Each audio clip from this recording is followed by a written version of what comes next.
일부 여론조사에서 대통령 지지율이 또다시 취임 후 최저치를 경신했습니다. 수치상으로 보면은 이제 대통령 국정 수행에 지지를 보내는 국민은 5명 중에 1명에 불과한 셈이죠. 그런가 하면 국회에서는 어떤 해프닝이 있었는고 하니 대통령이 국회의원 전체에게 보낸 축하난을 일부 야당 의원들이 거부하는, 돌려보내는 일도 있었습니다.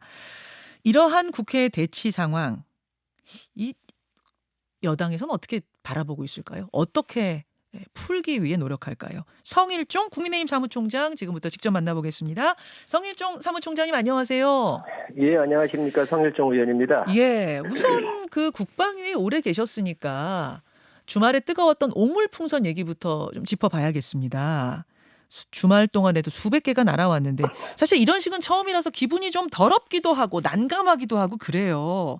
어제 정부가 북한이 감내하기 힘든 조치에 착수하겠다라고 했는데 이건 어떤 대응을 의미하는 걸까요? 참 있을 수 없는 유치한 테러지요. 예. 문명 시대에 어느 국가가 이러한 쓰레기를 넣어가지고 보내고 하는 행위를 하겠습니까? 음흠. 참 있을 수 없는 그런 일들이 벌어지고 있다고 생각을 하고요. 예. 또 국민들께서도 이 부분에 대해서 너무 당황하시지 마시고 북한은 원래 그런 곳입니다. 그런 집단입니다. 뭐 그 이상도 할 수 있는 그런 집단이라고 보시고요. 어제 이제 정부가 그 여러 가지 툴을 다 우리가 그 옵션으로 얘기를 했잖아요. 예. 지금 북한 같은 경우는 가장 그 아픈 부분이 자유나 인권, 독재 정권에 대한 세습 이런 부분들이 주민들이 알려지고 하는 게 상당히 아픈 부분이지요. 그렇죠. 그래서 대북 확성기라든지 여러 가지 툴을 꺼내니까 삐라를 보내게 되면 또 보내겠다 하면서 이제 중지를 이렇게 선언을 했는데 네. 우리가 갖고 있는 많은 옵션들이 있습니다. 체제의 우월성과 경제 우위력, 경제에서의 비교할 수 없는 그러한 힘이 우리한테는 있잖아요. 예. 그렇기 때문에 우리한테 많은 이런 옵션이 있습니다. 우리가 굴복하지 말고 원칙대로 아하. 침착하고도 유연하게 원칙대로 대응을 하면 예. 뭐 이런 문제는 충분히 전 극복할 수 있다고 보여집니다. 이게 좌우 정부를 막론하고 모든 정부가 똑같은 메시지로 국가 보위를 위해서 저는 이런 메시지를 줄 필요가 있다고 생각을 합니다. 그 우리가 이제 북한이 감당하기 어려운 조치, 그런 조치에 착수하겠다라고 발표한 후에 밤에 북한이 오물풍선 일단 중단하겠다라고 선언을 해서 그럼 우리가 그 북한이 감당하기 어려운 조치를 약간 보류하는 건가요? 아니면 그래도 가는 건가요? 저는 그 부분은 전략적 측면을 고려를 해야 되겠지만 예. 어쨌든 우리가 갖고 있는 대북 확성기를 비롯한 예. 가장 무서워하는 게 북한의 체제 안정이고 심리전이잖아요. 그렇죠. 이런 것은 언제든지 저희가 뺏어 쓸 수 있는 준비와 또 필요에 따라서는 뭐 일정 부분을 과시할 필요가 있다고 생각을 합니다. 그럼 어제 중단한다고 했지만 일단은 어떤 응수하는 조치, 이제 보복적인 차원에서 확성기 방송 시작하는 겁니까? 아니면 일단 우리도 그건 보류하는 건가요? 이제 그런 부분들은 군사적인 측면에 아주 전략적으로 운영해야 될 그런 문제가 있기 때문에 예. 군에 한번 맡겨보시죠. 그럼 조금 더 고민해보는. 그런 부분을 정치권에서 이래라 저래라 얘기하는 건 바람직하지가 않을 것 같고요. 어쨌든 그런 부분도 전문가의 영역이고 국가 안위와 관련된 부분이기 때문에 예. 그 부분들은 또 맡겨보는 게 좋을 것 같습니다. 사실은 지금 경제가 우리가 좋지 않은 상황에서 우리가 원하는 건 상황 악화가 아니라 상황의 종료 아니겠습니까? 이게 계속 이어지면 안 될 텐데 혹시라도 상황의 종료가 되겠습니까? 북한이라고 하는 대한민국은 한 번도 북한을 침략하거나 북한한테 위해를 가한 적이 없습니다. 항상 평화를 존중하는 그 기대를 가지고 있고 우리는 그 원칙을 다 가져왔거든요. 지금까지. 항상 도발을 먼저 한 게 북한이었지 우리 대한민국이 아닙니다. 그 혹시 저 남한의 민간단체 삐라 북한에선 계속 그것 때문에 우리가 이런다라고 하잖아요. 그래서 북에다가도 따끔하게 경고를 하되 남한 민간단체에도 조금 자제해달라 이렇게 동시에 좀 요청하는 것에 대해서는 어떻게 생각하세요? 민간단체에서 하는 일을 정부가 이래라 저래라 할 수 없는 거 아니겠습니까?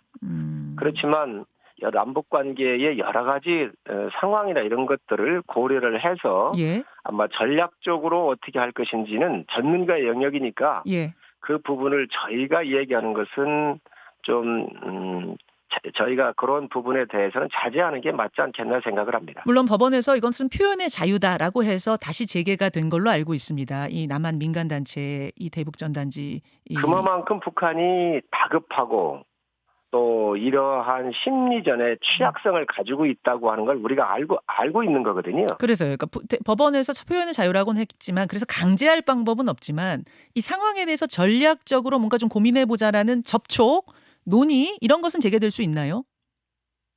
그런 부분들은 이제 전문 분야이기 때문에 전문가들이 그런 부분들을 다 고민해 보지 않겠습니까? 예. 아니 물론 전문가들이 하는데 여당이니까 집권 여당이니까 그 부분에 대해서도 어떤 생각을 좀 갖고 계셔야 될 것 같아서요.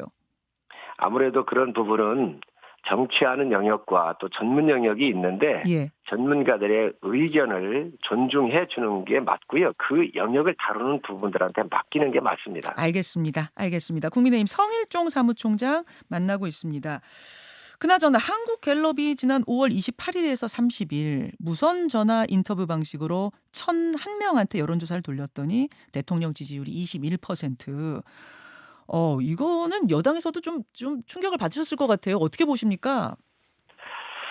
그렇습니다. 국민들께서 주시는 사인이기 때문에 예. 저희가 집권 여당으로서 무겁게 받아들여야 된다고 생각을 하고요. 국민들이 주시는 이 사인을 저희가 정확하게 알고 더 집권 여당으로서 정책 부분에서부터 민생에 이르기까지 여러 가지 부분을 더 열심히 해야 되겠다 생각을 하고 있습니다. 예. 홍준표 대구시장은 이 여론조사가 왜곡되거나 조작됐을 수도 있다 이런 의견을 내셨던데 혹시 뭐 그런 생각을 여당에서도 좀 가지고 계십니까? 아무래도 홍 시장님께서는 이 부분에 대해서 아마 좌파 진영들이 응답률이 좀 높잖아요. 그리고 또 우파 진영에 계신 분들은 응답률이 좀 낮은 게 사실이고 그래서 아마 이러한 좀 균형이 깨진 부분을 지적한 부분 아닌가 싶습니다. 뭐 조작이 하고 왜곡하고는 좀 다른 거잖아요. 응답률이 높고 낮은 거는. 그러니까 왜곡 조작이라고까지 보시진 않는단 말씀이고요. 그렇습니다. 그걸 표현은 그렇게 하셨을지 모르겠지만 제가 볼 때는 예. 실질적으로 이 응답에서의 샤이 보수라고 그러잖아요. 예. 예, 그래서 아마 적극적으로 응대하는 좌파 진영의 응답률보다는 우파 진영의 응답하는 율이 현저하게 좀 낮고 전화를 아예 안 받거나 이렇기 때문에 아마 이런 부분들을 지적했는데 그게 조작이라고는 표현하신 거 아닌가 생각을 합니다. 사실 여론조사에서 중요한 건 이제 추세인데 지금 그래프의 이 추이를 보면 20% 벽도 깨지는 건 아니냐 뭐 이런 또 전문가들 얘기가 나오더라고요. 근데 이게 만약 10%대 진입한다 그러면 이건 국정 운영하는 데 있어서 굉장히 심각하고 곤란한 상황인 거 아니겠습니까? 어떻게 보세요? 사실 윤석열 대통령께서는 인기 영합주의나 이런 거를 일절 안 하고 계시지요. 돈을 푸는 것도 아니고요. 또 어떤 경우에도 건강한 국가 경영에 초점을 맞추고 계시기 때문에 인기에 연연하지 않는 건 사실이에요. 국민들께서 이 부분은 아마 알고 계실 거고요. 또 원칙적인 국가 운영의 기조를 가다가 보니까 그 인기 없는 엄격한 아버지 모습이라고 그럴까요? 그래서 아무래도 잠깐 엄격한 아버지가 다 인기가 없진 않아요, 의원님. 엄격한 아버님들도 인기가 있어요. 엄격한 아버지 모습을 좀 갖고 계시다가 보니까 그런 것 같은데 어쨌든 국가의 그동안 문재인 정부에서 외교면 외교, 탈원전이면 탈원전, 소득주도 성장 같은 경우 하면서 많이 문제가 해놨었고 또 400조 원을 풀어가지고 고금리와 고물가에 이런 현상이 왔는데 이런 거를 지금 치유를 하면서 오는 과정이었기 때문에 인기에 영합해서 정책을 추진할 수 없던 부분들이 있지요. 이제 경제 지표도 수출도 이렇게 계속 상승세로 이어가고 있고 또 OECD 국가 중에서도 가장 상위 레벨의 탑 레벨의 이러한 성장률도 좀 보여주고 있고 그래서 고용도 상당히 증가하는 그런 지표를 보여주고 있고 아마 이런 것들이 좀 시간이 지나면서부터 더 좋아지지 않겠나 생각을 하고요. 또 일시적으로 최상병 같은 그런 사건과 예. 거부권과 연결되어 있기 때문에 예. 야당의 정쟁이 일부분 이게 좀 통했다 이런 생각을 좀 하고 있습니다. 지금 말씀하신 대로 이제 이종섭 전 국방장관과의 통화 기록, 대통령과 장관의 통화 기록이 지난주 나오면서 이 여론조사에도 큰 영향을 준 게 아니겠는가, 결정적인 영향을 준 거 아니겠는가 이런 분석도 나오더라고요. 그 통화는 성일종 의원 어떻게 보십니까? 통화한 게 국군 통수권자거든요. 예. 국방부 장관하고 여러 문제로 통화할 수 있는 겁니다. 그 통화한 걸 가지고 이렇게 얘기할 수 있나요? 저도 국방부 장관하고 2번 통화한 게 나왔더라고요. 그날요? 아니 뭐 8월 곧쯤인데 그래서 저도 기자들이 묻길래 아니 나도 기억이 없다 그랬는데 그 이후에 와서 확인해 보니까 예. 그 8월 7일인 것 같은데요. 예. 잼버리가 상당히 문제가 많았잖아요. 그래서 국방부 장관한테 전화해가지고 BTS를 군에서 좀 내보내서 공연할 수 있는지를 한번 문의한 적이 있어요. 그것 때문에 통화를 제가 이렇게 했던 것 같은데 아니 대통령께서 국방부 장관하고 여러 형태로 통화했는데 그게 왜 문제가 된다는 거죠? 그걸 가지고 지금 뒤집어 씌우는 거잖아요. 저는 그 상당히 어떤 통화든 자유롭게 할 수 있는 겁니다. 예. 그 대통령실도 비슷한 입장을 냈더라고요. 최상병 사건과는 무관한 통화를 한 거다 이런 입장을 냈는데 근데 그때가 대통령이 휴가 중이셨어요. 휴가 중에 외국 출장 중인 국방장관하고 하루 3번이나 그것도 개인 폰으로 통화할 만큼 급박한 것이 무엇이었겠느냐. 혹시 방산 이슈 때문에 한 통화였다라고 한다면 그날 국방장관이 왜 경호처장하고 행안부 장관하고도 통화를 한 것이냐. 이런 부분에서 아주 명쾌하게 해명이 되는 느낌은 아닌 듯하다 보니까 계속 좀 꼬리에 꼬리를 물고 의문이 드는 것 같습니다. 대통령이 휴가를 가시지만 사실 휴가가 되겠습니까? 그 휴가지에서 늘 통화를 하는 거고요. 그 통화 내용은 그러면 뭐 어떤 부분으로 알고 계세요? 그 통화는? 그 통화 내용을 저희가 무슨 통화를 했는지 알 수가 없지요. 그리고 그런 통화한다는 것 자체가 아니 그러면 국방부 장관하고만 통화를 했겠습니까? 다른 분들하고도 통화를 또 하신 것들도 있을 수 있잖아요. 그날. 통화하는 걸 가지고 얘기하는 거가 마치 의혹이 있는 것처럼 얘기하면 안 되고요. 최상병 사건은 그렇습니다. 가장 중요한 게 뭐냐면 사고의 원인이 뭐냐. 사고의 원인을 감추거나 축소하거나 은폐하는 거가 문제가 되잖아요. 그런데 여기는 수색작전을 하다가 급류에 휘말려서 실종된 사건입니다. 사고 원인에 대해서는 일절 얘기를 안 해요. 그런데 이 사건에 대해서 이첩 과정에 대해서 지금 그게 문제가 되는 거잖아요. 그런데 군에서는 조사 기능만 있지 수사 기능이 없습니다. 군에서 기소 의견으로 수사를 해서 이게 경찰로 이첩하는 과정에 중지하라고 한 거 아닙니까? 뭐 이첩이 됐다가 회수를 해왔죠. 그런 거 아닙니까? 자, 그런데 여기에 이첩을 하는 거에 기소 의견으로 냈단 말이죠. 그런데 병사들이 여기에는 초급 장교에서부터 병사들까지 손을 잡고 그 급류가 흐르고 있는 그 현장에서 수색 작전을 한 거예요. 그런데 여기에 초급 장교에서부터 부사관까지 병사까지 함께 들어갔었는데 그 현장에 들어갔었던 초급 장교와 부사관까지 다 기소 의견을 낸 거 아니에요.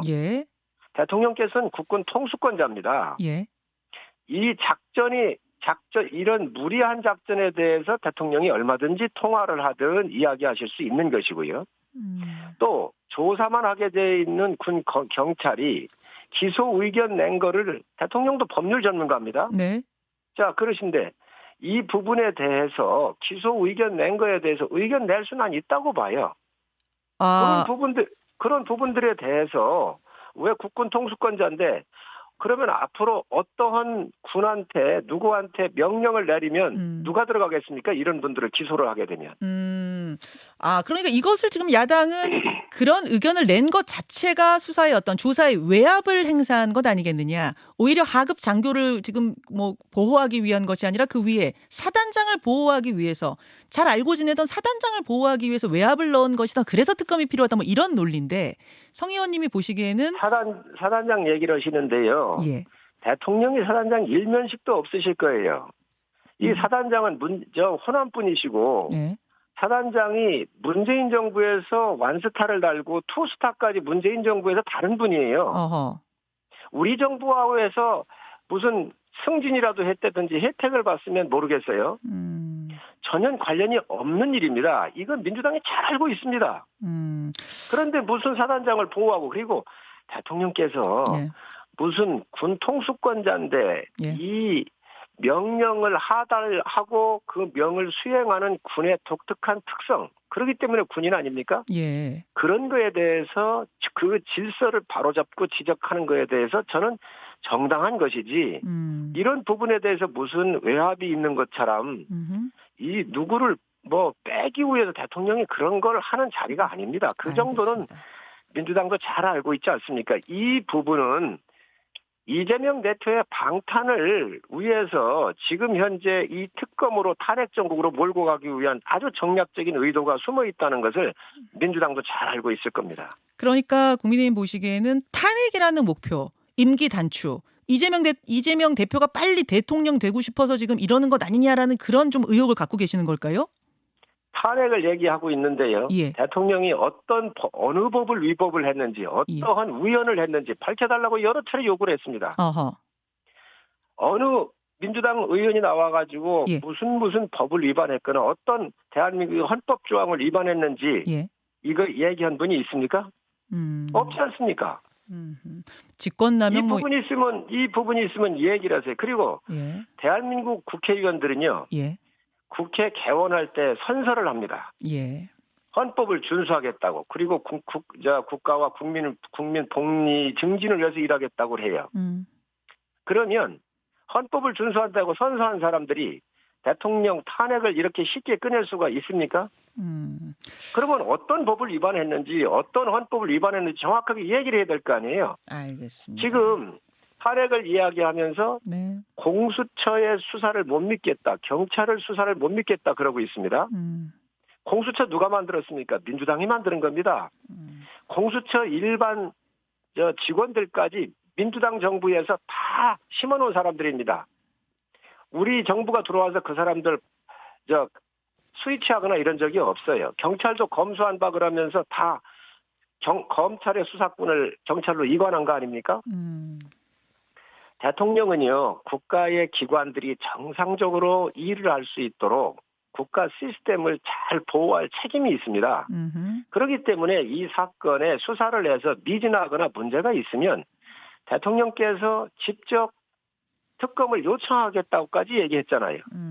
지금 어떤 법을 어떻게 위반했는지, 대한민국 헌법을 몇 조항을 위반했는지 네. 얘기도 안 하면서 지금 탄핵을 주장하는 것은 국가 전복 세력이나 하는 짓이지, 이게 이 정상적인 정당이라고 하면 이런 얘기를 할 수가 없는 겁니다. 알겠습니다. 어떤 입장이신지 충분히 알겠고요. 그 일각에선 이런 얘기도 합니다. 그러면 특검 가기 전에 공수처 수사 결과를 보자는 거니까, 보자는 거고, 야당에서는 공수처 수사 못 믿겠다, 공수처가 대통령한테 날카로운 수사할 수 있겠느냐 지금 이러고 있는 마당이니, 아예 대통령이 자발적으로 스스로 나가서 내가 공수처 수사 받겠다, 조사 받겠다 이렇게 하시는 건 어떻겠느냐.